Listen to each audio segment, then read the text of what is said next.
Eu tirei tudo isso também baseado em mim. Por exemplo, como eu te falei, eu fui criado por uma tia evangélica, tia Darcisa, um beijo. Meu pai espírita, kardecista. Minha mãe católica. Uma salada foi criada ali, Uhum. né?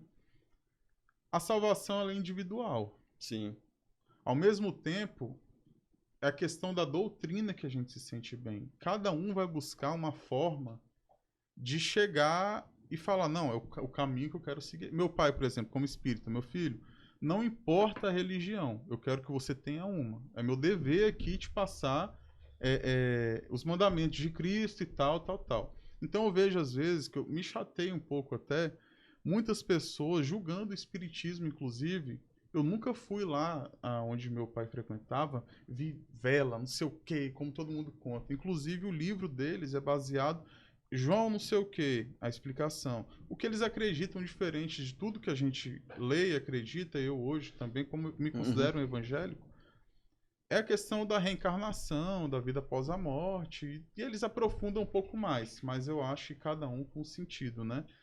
Mas é outra pergunta que eu quero te fazer, que eu vejo isso muito forte nas igrejas. Você me desculpa, a gente está aqui para debater Tranquilo, realmente pode isso. falar. Por que que muitas vezes os pastores acham que a religião, por não estar dentro da religião evangélica, a pessoa não está salva, não vai para o céu? Sabe? Isso tem me trazido incômodo, de fato, porque eu consigo ver Cristo em tudo. Cristo, antes de que o haja houvesse, ele já era Deus, né? Vamos falar de Deus. E eu fico pensando no indiano, que a cultura dele foi entender que Deus é uma vaca, por exemplo. Nós sabemos que Cristo, Deus, é a imagem e semelhança da gente. Uhum. Mas ele foi doutrinado desta forma. Mas ele acredita e despeja todos, de repente, os sentimentos dele em relação ao mesmo que a gente deposita na imagem e semelhança que a gente acredita.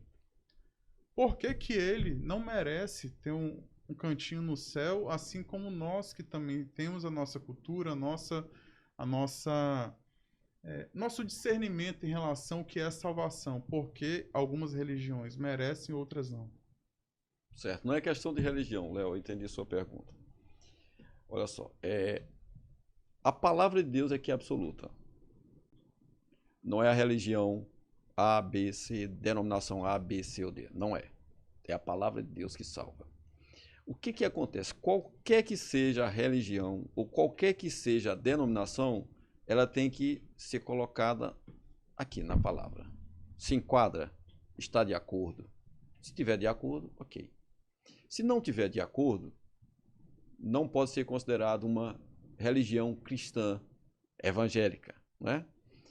Porque não é por conta de costumes, não é por conta do formato, não é por conta do que o pastor fala, é porque não está de acordo com a palavra ou está de acordo com a palavra, tá certo?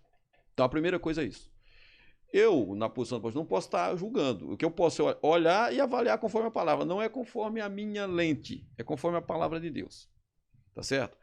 O que é que acontece? Quando você vai para culturas outras, quando você falou do indiano, tem várias culturas, né? Vários costumes. Eu dei um exemplo, Não, eu né? entendi seu ponto, mas assim, nós temos que conhecer a história, a formação das civilizações, o que eram esses povos, que decisão eles tomaram, que oportunidades eles tiveram e que escolha eles fizeram, não é?